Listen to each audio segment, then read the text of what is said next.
हिमाचल प्रदेश फसल विविधीकरण परियोजना पूरे प्रदेश के साथ हमीरपुर जिला में भी किसानी व खेती की तस्वीर बदलने में महत्वपूर्ण भूमिका निभा रही है। जिला की ग्राम पंचायत सनाही के बलेटा गांव में जायका समर्थित उप परियोजना स्थापित होने के बाद किसानों का रुझान परंपरागत खेती के बजाय नकदी फसलों की ओर हुआ है और उनकी आय में भी लगभग 4 गुना बढ़ोतरी दर्ज की गई है।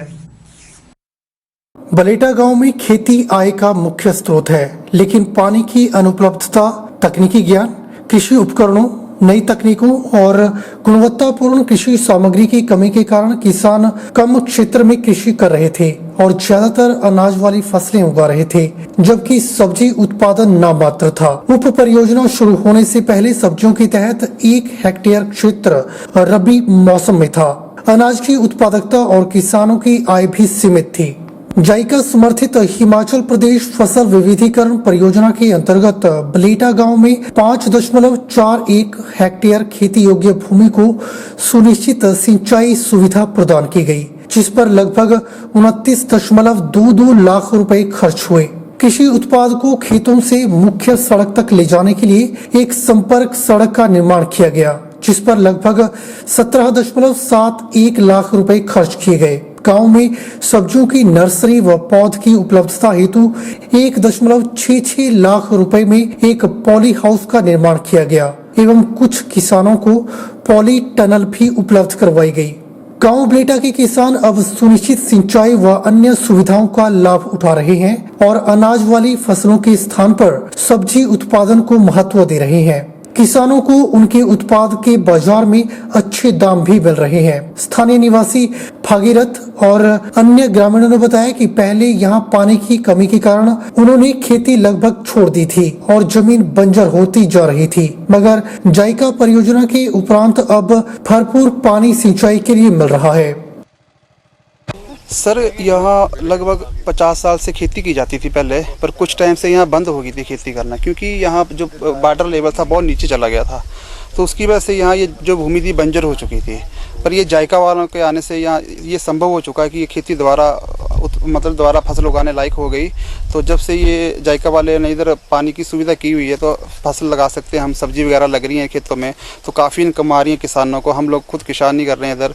तो ये जो खेती थी बिल्कुल ख़राब हो चुकी थी, जहाँ बिल्कुल खेती करना संभव थी, तो अभी यहाँ सब लोग खेती मिलकर खेती कर रहे हैं। बहुत अच्छा होया जी, तुसीं सानू जायका दा खूह लगा दिया। इसमें पानी अच्छा आ रहा था, पहले पानी की कमी थी, अब पानी बहुत भरपूर मिल रहा है। इधर बहुत अच्छी सब्जी उग रही है। महिला एवं बाल विकास परियोजना अधिकारी इंदौरा के सौजन्य से विभिन्न संस्थाओं के साथ एकत्रित होकर इंदौरा के गांव चूहड़पुर में बेटियों के सम्मान में कार्यक्रम का आयोजन किया गया, जिसमें गृहिणी स्वरोजगार संघ इंदौरा, नोबेल कम्युनिटी फाउंडेशन और अन्य महिला संगठनों ने मिलकर बेटियों के हक की बात समाज के सामने रखी। पर्यवेक्षक सुनीता देवी ने बताया कि हमारे आसपास बेटियों को समान हक दिलाने के लिए विभिन्न विभाग कार्यक्रमों के द्वारा आंगनवाड़ी केंद्रों के माध्यम से पहुंच रहा है, क्योंकि आज के इस युग में बेटी बेटों से कम नहीं है, चाहे वह कोई भी क्षेत्र क्यों ना हो। समानता का दर्जा देने के लिए हमें पहल अपने घर से करनी होगी। वहीं महिला एवं बाल विकास परियोजना अधिकारी ओम प्रकाश ने बताया कि विभिन्न संस्थाओं के माध्यम से और गैर सरकारी संगठनों के द्वारा किए जा रहे कार्य समाज में प्रेरणादायक हैं और विभाग के लिए एक मुख्य जरिया है, जिससे बेटियों के महत्व को समाज में उजागर किया जा रहा है। बेटा बेटी आत्मनिर्भर, बेटियों को भी आत्मनिर्भर बनना चाहिए, रोजगारों की ओर सेल्फ डिपेंड होना चाहिए और कोई इनको समानता का चेंज लाना है। सभी एक समान है तो ये तभी होंगे जब बेटियों को भी अवसर मिलेंगे, इनकी सोच अनुसार आगे बढ़ने का मौका मिलेगा।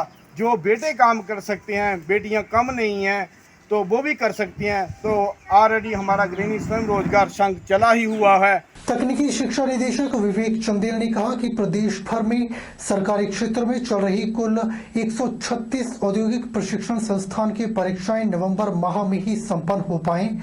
इसके लिए प्रदेश सरकार से अनुमति हासिल कर फुल कैपेसिटी से औद्योगिक प्रशिक्षण संस्थानों में प्रशिक्षुओं को स्वीकृत ट्रेडों पर प्रशिक्षण दिलाने की प्रक्रिया शुरू हो चुकी है। तकनीकी शिक्षा निदेशक विवेक चंदेल मंडी जिला के जोगिंदरनगर में औद्योगिक प्रशिक्षण संस्थान के औचक निरीक्षण के दौरान पत्रकारों से बातचीत कर रहे थे। उन्होंने संस्थान में चल रही हर गतिविधियों का जायजा लिया और प्रशिक्षुओं के द्वारा तैयार किए गए अनेक प्रकार के उत्पादों की समीक्षा की। प्रशिक्षुओं से सीधे संवाद करते हुए उन्होंने उनकी समस्याओं को भी जाना। वहीं संस्थान के प्रतिभावान प्रशिक्षुओं के द्वारा दिलाए जा रहे प्रशिक्षण की खूब सराहना की। करीब 1 घंटे के निरीक्षण के दौरान निदेशक विवेक चंदेल ने cutting, tailoring, computer, electrician, motor mechanic, fitter सभी प्रकार के व्यवसायों का जायजा लिया। कोरोना बचाव पर किए गए पुख्ता प्रबंधों की भी सराहना की। सरकार से अनुमति लेकर हमारा 1 अक्टूबर से बच्चों की ट्रेनिंग पार्ट जो रहता था वो चल रहा है अभी। तो बस वही सब देख रहे थे कि ट्रेनिंग ठीक चल रही है, कैसे कर रहे हैं और क्या जो कोविड-19 के प्रोटोकॉल है उसकी अनुपालना हो रही है नहीं हो रही है।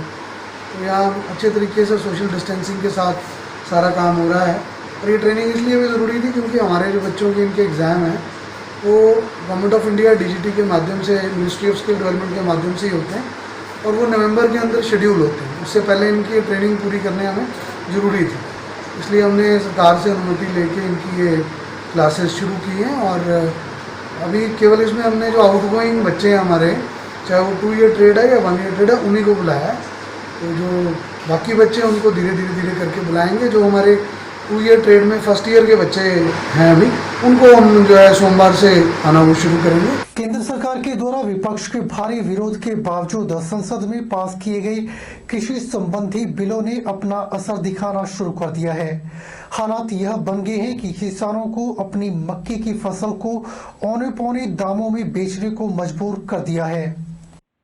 जिला कांग्रेस अध्यक्ष नूरपुर के पूर्व विधायक अजय महाजन ने राजा का बाग में पत्रकार वार्ता के दौरान कहा कि कांग्रेस पार्टी और विभिन्न किसान संगठन इन विधेयकों का भारी विरोध करते हुए सड़कों पर संघर्ष कर रहे हैं, लेकिन सरकार किसान की आवाज को अनसुना कर किसानों को पूरी तरह से पूंजीपतियों के हवाले कर चुकी है। विधेयकों के बाद FCI के क्षेत्रीय खरीद केंद्र बंद हो चुके हैं और किसानों को व्यापारियों पर निर्भर कर दिया गया है, जो किसानों को लूट रहे हैं।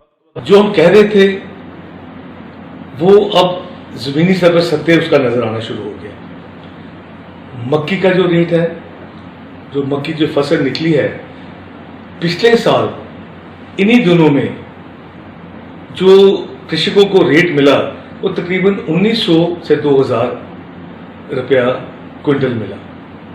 और आज की डेट में जो रेट मिल रहे हैं फार्मर्स को वो तकरीबन 800 रुपया क्विंटल मक्की का मिल रहा है। और प्रधानमंत्री जी कहते थे कि फार्मर्स की इनकम मैंने डबल कर देनी है और सारे हर तरफ दुगनी इसकी इनकी इनकम हो जाएगी। इनपुट्स बहुत बढ़ गए, बीजों के रेट बढ़ गए, खाद के रेट बढ़ गए, डीजल के रेट बढ़ गए और बाकी इनपुट्स के रेट बढ़ गए। और हैरानी की बात है, इस बिल पास होने के बाद जो हम कह रहे थे वो रेट्स डबल होने के बजाय आधे रह गए। बुलेटिन में फिलहाल वक्त हो चला है एक छोटे से ब्रेक का। ब्रेक के बाद तुरंत हाजिर होते हैं।